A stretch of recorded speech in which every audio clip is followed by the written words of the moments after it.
In this video we're going to paint this cute little gnome, and I'm going to show you guys how to do some shading on him too. So you're going to need your little wood piece. I'm going to use my Valentine collection of my watercolor paints, and then you're also going to of course need some water, and then I'm going to use my 5 brush set, my 5 different sizes of my brush set. If you're going to glaze, you need your clear stuff, your stand for your clear stuff, and then of course you also need your LED light to cure your clear stuff. So first thing that you want to do is add water to all of the paints. I like to add it to all of them in the first instance, and then they are all ready for me to use. And then pop them to the side, and I'm going to leave them for about a minute so that the paint can rehydrate. And then once I'm done with that, I'm going to go in straight with my white paint. In hindsight, I should have used a bigger brush for this, but I didn't. So just make sure that you use a bigger one when you paint your piece. And then I'm going to go straight onto the wood, no prepping required, and paint the white on. Now I'm going to speed this up a little bit because I don't think you guys want to watch me real time paint his whole little beard.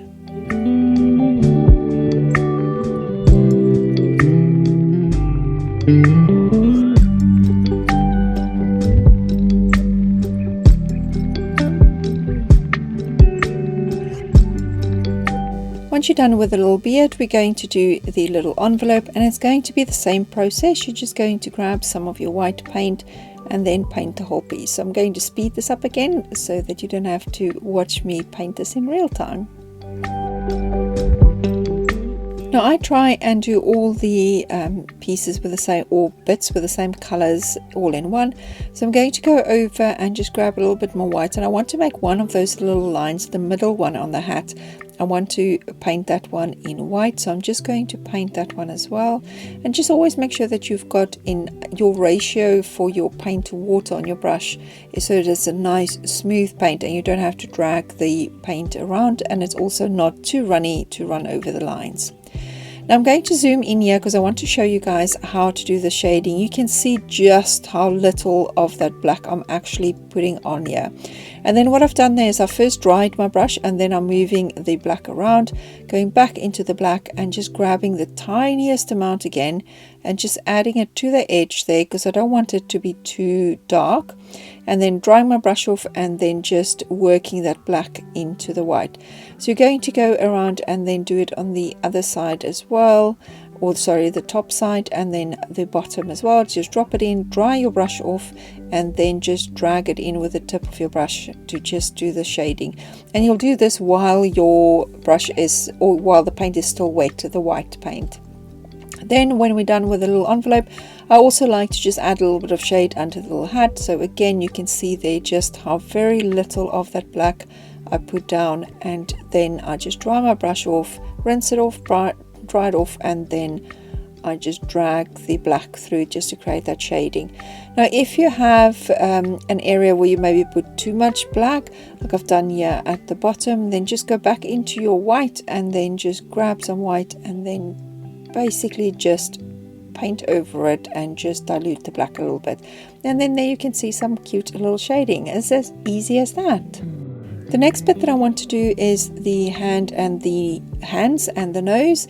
So for these I want to do it a skin tone color, and though you can just use the rose gold straight up or some brown colors, I like to put a layer of white down first. And this is why I use so much white, because you'll see in the other sections as well, I put white down as a base layer, not to create a white background, but just it mixes in and then it creates a little bit more of a shading effect. Then I'm going to go into my rose gold and grab some rose gold and just go over that white, and it just kind of dilutes the color, and then there's a very subtle hint of shading if you do it this way rather than just going straight in with the rose gold and making it a flat color.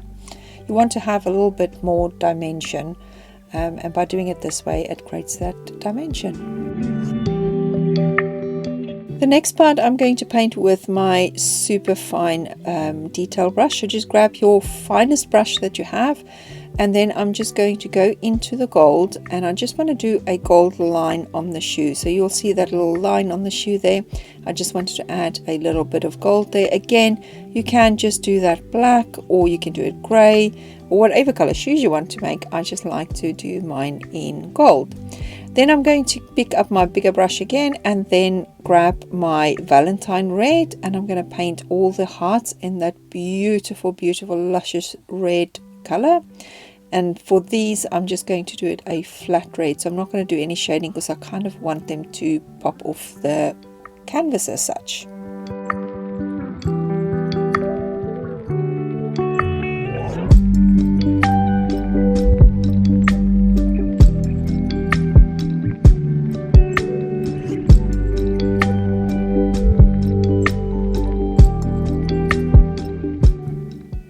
And there you go. If I don't drop it, look how cute that looks. Looks so gorgeous already. Then we're going to move on to the pink. So just make sure that you clean your brush off properly. So make sure you rinse it off properly and then dry it off, and then go into clear water again. Or not clear water, go into the water again, grab some water, and then you want to swirl it around in your pink. So this is my Cosmos pink. If you don't have the Valentine's palette and you've got my other paints, this one is the Cosmos pink. And then I'm going to do the hat. So I'm going to paint a base layer on the hat, so that's the flat layer or flat color, and then we're going to do some shading on that as well. So again, going to speed it up so you don't have to watch me paint this in real time.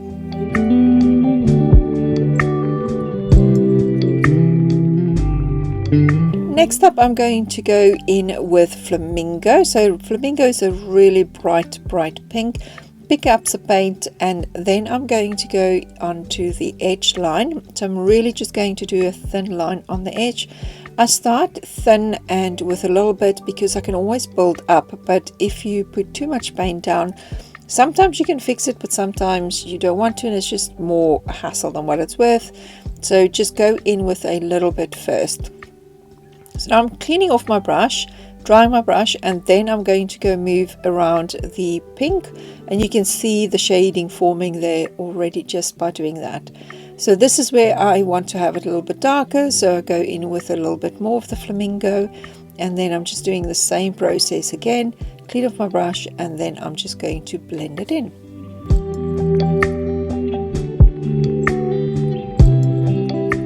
Then I wanted to add some more darkness into the edge here, so I'm just going to go into Valentine and grab a bit of Valentine, and again you'll see I just go straight onto just the outer line or the inner line, just on the line, and then just blend that back in. It's really personal preference just how dark you want it to be, so you can go even darker than what I've done here. You just keep on layering up and putting some more down. If you want to have a really nice crisp line, then just wait for the paint to dry, so carry on painting some of the other sections and then go back in and do the red. But look how cute that looks. Next thing I want to paint is the little lines on the hat. So for those, I'm going to go in with Flamingo first. So put down a layer of Flamingo because I want there to be a little contrast between the lines and the hat. And then to add a little bit of shadow in on that Flamingo, I'm going to grab some more of the Valentine and just add that in straight onto the edges again. So same as what I've done with the hat, to put the shadowing on the edge, I'm going to put it on the edge. Of course you can do your shadows wherever you want to do it. This is just the way that I've painted this little guy.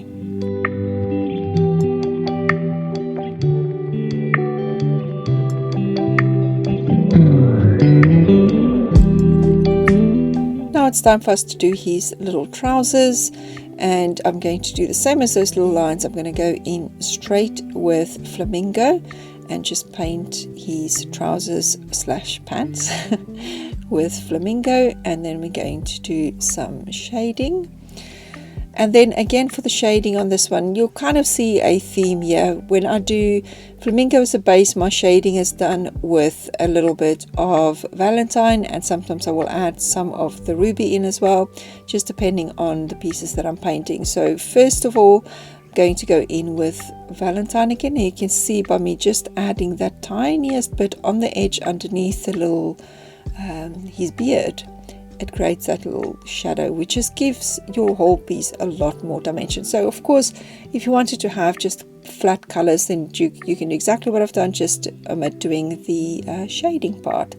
And you can see here I wanted to add a little bit more darkness in, and then I just went into Ruby to grab some more of the darker color and add that in.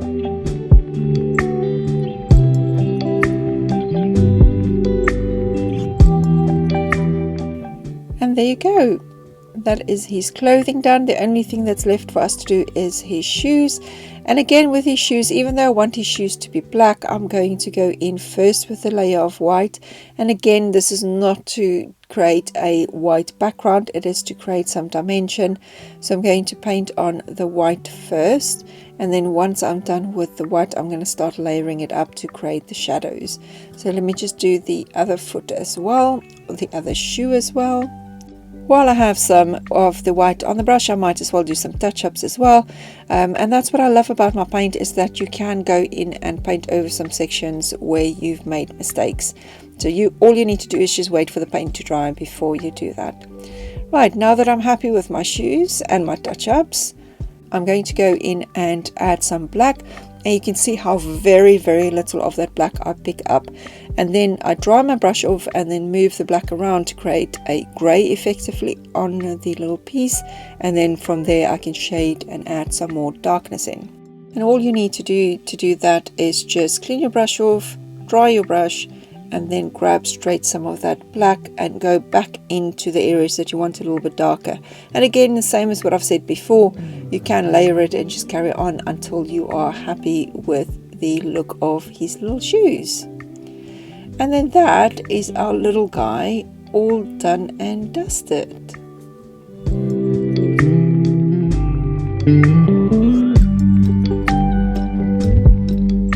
And there you go, look how adorable he looks. Now you can stop at this stage, or you can go ahead and glazing. I prefer glazing on my pieces, so I'm just going to get everything ready, get my LED light all plugged in and ready to go, my little stand for my glaze, and then I'm going to put it away from the LED light because I don't want to have it accidentally cure my clear stuff, and pop my clear stuff on the stand upside down.